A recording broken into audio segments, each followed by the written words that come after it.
کدوم نقشه توی فیلم ها یا سریال ها گفتی این حالی من بازی میکردم چرا شده این بازی یا کاش من بازی کردم خیلی باحال بازی میکردم تا حالا نشد. یه نقشه هست دیگه نشد. میشه تو کارا آقای فرهادی کلا دوست داشتی بازی کنی چرا؟ کدوم نقشه دوست داشتی بابای پیمان معادی توی جدایی.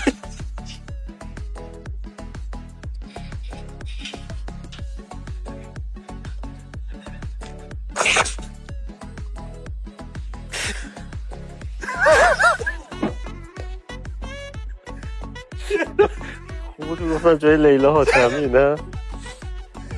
چرا چون چرا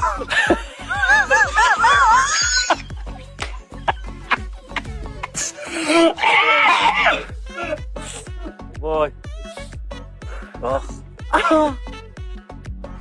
ولی خیلی باحال بودا این چرا اشکم در اومد چون